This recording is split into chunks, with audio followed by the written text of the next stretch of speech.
بلسانه يفقهوا قولي.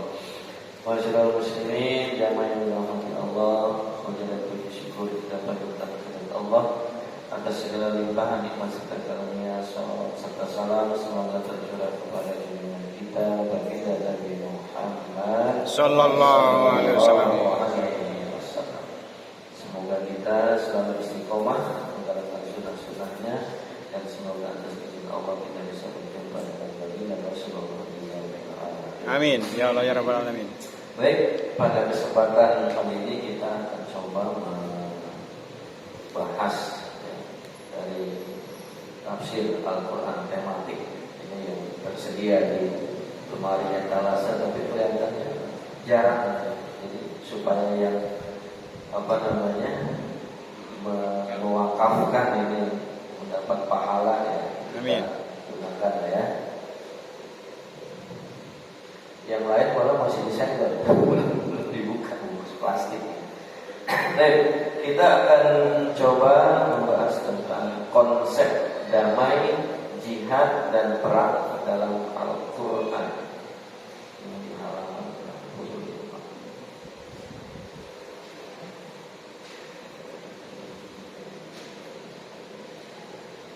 Oke.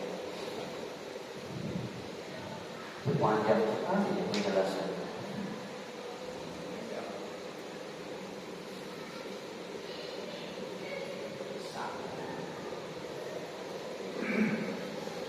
Atau yang agak-agak ngeritiknya ya, Islam, terorisme dan kekerasan.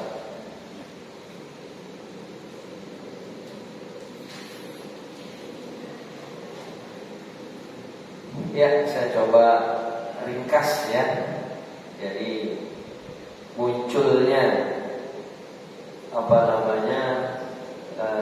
tuduhan Islam itu sebagai teroris dunia itu kan yang paling mencolok itu ketika peristiwa pemboman gedung WTC World Trade Center itu kalau nggak salah tahun 2002. Tahun berapa ya? Nah, pokoknya udah lama lah ya. September kan, di mana ada pesawat ditabrakkan kemudian runtuhlah gedung itu, tetapi secara analisa struktur itu nggak masuk akal. Jadi kalau ada pesawat menabrakkan gedung di tengah-tengah ya, itu harusnya yang rusak ya cuma bagian yang tertabrak atau bagian struktur yang di atas dari pesawat yang ditabrak, gedung yang ditabrakkan pesawat. Tapi ternyata runtuhnya itu seperti gedung yang memang dari pondasinya itu sudah direncanakan untuk dirobohkan, diruntuhkan. Karena runtuhnya persis seperti kalau ada ahli-ahli struktur itu meruntuhkan gedung, gitu ya. Nah, sehingga timbullah maka terjadilah tuduhan-tuduhan bahwa ya ternyata di situ yang dinaikkan memang pelakunya adalah orang Islam. Pelakunya orang Islam. Nah, tapi seiring berjalannya waktu, ya banyaklah akhirnya yang para saksi-saksi atau para ahli yang mengeluarkan statement bahwa ya itu hanya rekayasa, gitu kan? Rekayasa untuk menyebutkan nama Islam. Nah, adapun pengertian terorisme sendiri ya, kalau di sini dikatakan di dalam Kamus Besar Bahasa Indonesia, definisi teroris itu kekerasan dengan perbuatan yang dilakukan oleh seorang atau kelompok orang yang menyebabkan cedera atau matinya orang lain atau menyebabkan kerusakan fisik atau barang orang lain. Ya, yang pasti ini didahului dengan satu perencanaan yang matang. Itulah yang dikatakan sebagai terorisme. Nah, di dalam konteks ayat-ayat Al-Quran yang berbicara tentang kekerasan dalam pengertian negatif, nah ini juga begini. Kalau kita bicara Al-Quran, ketika di dalam Al-Quran itu ada ayat-ayat yang diartikan sebagai satu bentuk kekerasan, itu sebenarnya lebih banyak pemelintiran makna yang sebenarnya maksud daripada makna yang tersurat di dalam Al-Quran itu tidak seperti itu ya. Seperti yang paling sering digubur-guburkan, contohnya ada satu ayat yang menyatakan, maka apabila kalian menemukan orang kafir di mana saja maka bunuhlah. Nah, ini kan suatu ayat yang seolah-olah mengajarkan kepada umat Islam kalau ketemu orang kafir di mana saja bunuh, begitu kan? Padahal konteks ayat itu ya adalah menjelaskan ketika terjadi perang, ya perang antara umat Islam dengan orang kafir. Di situ maksudnya ketika umat Islam di dalam peperangan menjumpai musuhnya orang kafir di mana saja dalam peperangan itu maka bunuh.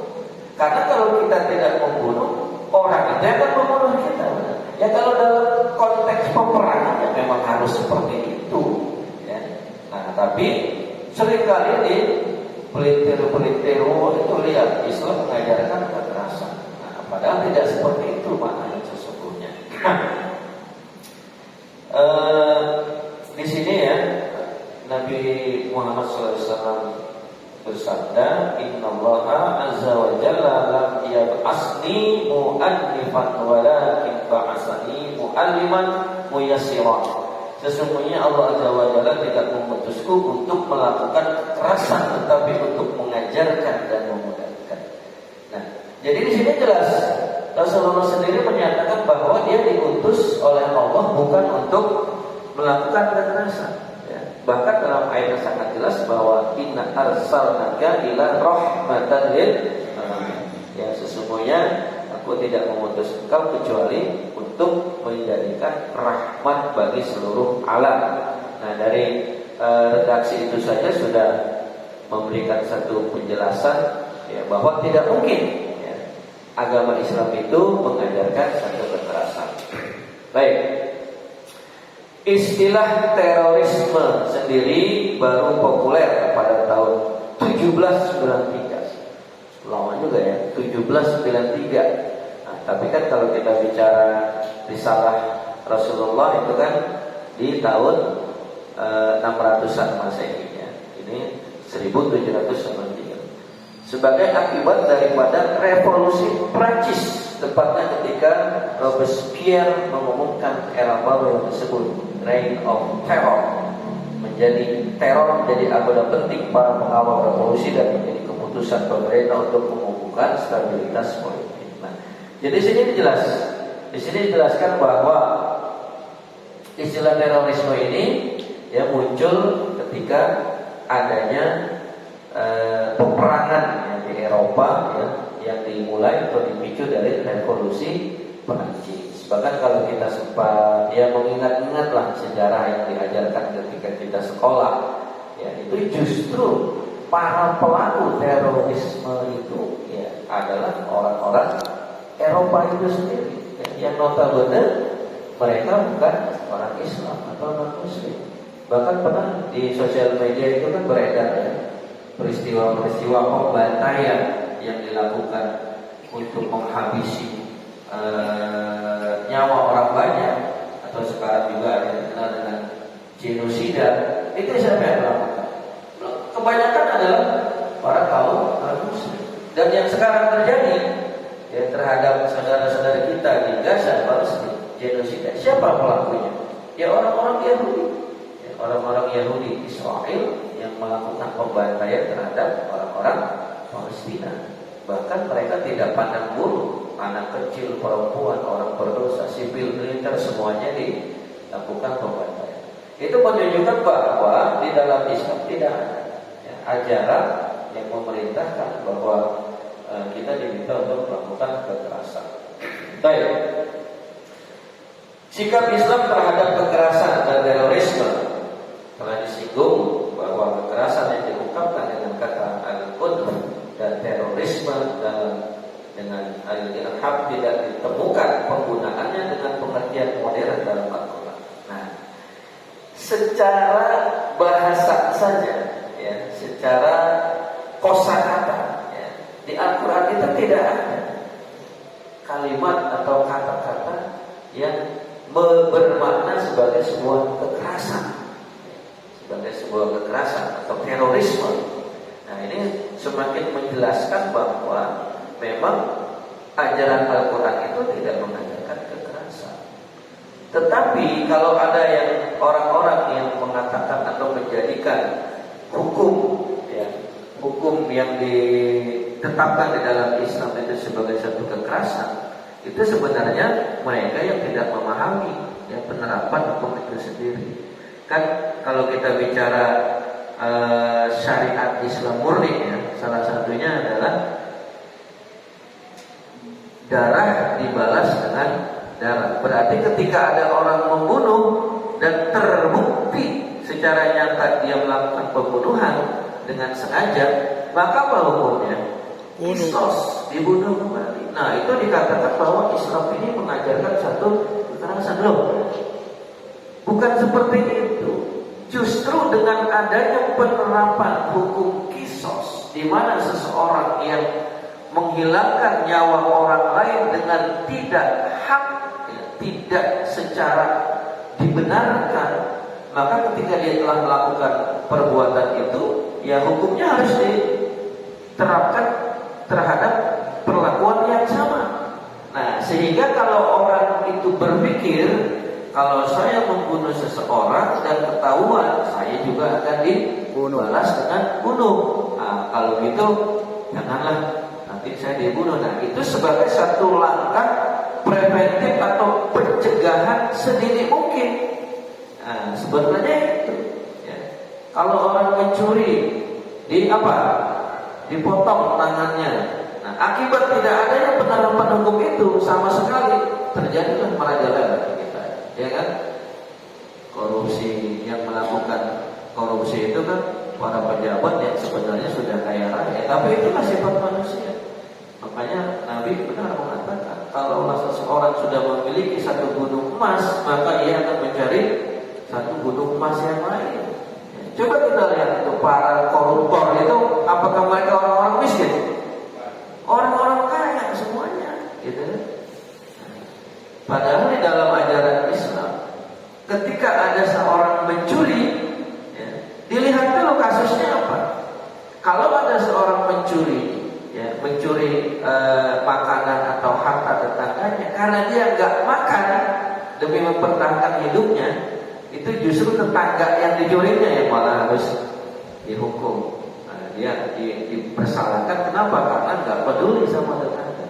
Nah, kalau orang mencuri karena lapar, tidak bisa makan, itu tidak dikenakan hukuman, maka diberikan solusi. Nah, di sini yang dikatakan pencuri dipotong tangannya adalah yang menjadikan pencurian itu sebagai profesinya, dan itu sudah dilakukan berulang-ulang, dan juga ada nilai tertentunya, ya. Ya, saya tidak hafal berapa nilai minimal yang ditetapkan bisa diberlakukan hukum potong tangan bagi seorang pencuri. Tetapi secara aturan itu sebenarnya sudah cukup menjadikan pemahaman atau pengertian bahwa penerapan potong tangan itu justru untuk betul-betul mencegah terjadinya pencurian yang semena-mena, sehingga tidak terjadi seperti di negara kita, ya. Sedikit kita singgung, orang yang korupsi 300 triliun divonisnya 6 tahun. Makanya habis polis ketawa-ketawa dia, cengar-cengir, ya, sama istrinya 6 tahun. Tenang aja, kita sogok ininya, para petugasnya dikurangi jadi 4 tahun. Nanti dapat remisi 3 tahun. Nah, itu. Karena berkelakuan baik di penjara, akhirnya cuma divonis 2 tahun. Nah, karena terlalu baik jadi cuma setahun bebas. Setengah tahun. Ya gimana dia bilang berkelakuan baik, orang tiap hari kasih duit, kan begitu, ya. Bahkan kondisi fakta di lapangan tersebut, dia tidak ditahan di penjara yang semestinya, tapi ya mendapatkan tempat tersendiri, ya, kamarnya seperti hotel, bahkan istrinya bisa datang kapan saja dan sebagainya. Di sini, ya, penegakan hukum yang tidak berkeadilan. Satu kasus lagi terjadi kasus persidangan terhadap seseorang yang dakwaannya adalah korupsi. Ternyata hakim yang mengadili terdakwa korupsi udah duluan nerima 60,5 miliar. Nah, itulah makanya agama Islam itu menerapkan hukum yang tujuannya justru lebih kepada pencegahan sedini mungkin, tapi dianggap sebagai satu penerapan hukum dengan kekerasan. Baik. Nah, di dalam surah Hud ayat 112 Allah Subhanahu wa taala berfirman, waktunya 3 menit lagi. Fastaqim kama umirta wa man taba ma'aka wa la taqaw innahu bima ta'maluna basir. Maka tetapkanlah engkau Muhammad di jalan yang benar sebagaimana telah diperintahkan kepadamu dan juga orang yang bertobat bersamamu, dan janganlah kamu melampaui batas, sungguh Dia Maha melihat apa yang kamu kerjakan. Tafsirnya di sini tukian pada mulanya digunakan untuk menggambarkan ketinggian puncak gunung, tetapi dalam perkembangannya digunakan untuk segala sesuatu yang melampaui batas. Nah, di sini Nabi Muhammad tidak dibenarkan untuk melakukan satu perbuatan yang melampaui batas. Sekali lagi menunjukkan bahwa Islam itu memang tidak mengajarkan yang namanya kekerasan atau terorisme. Ya, terorisme itu kan sebuah perbuatan yang melampaui batas, ya kan? Padahal di sini jelas di dalam surat ini, ayat ini Allah memerintahkan kepada Nabi Muhammad SAW untuk tidak melakukan satu perbuatan yang melampaui batas.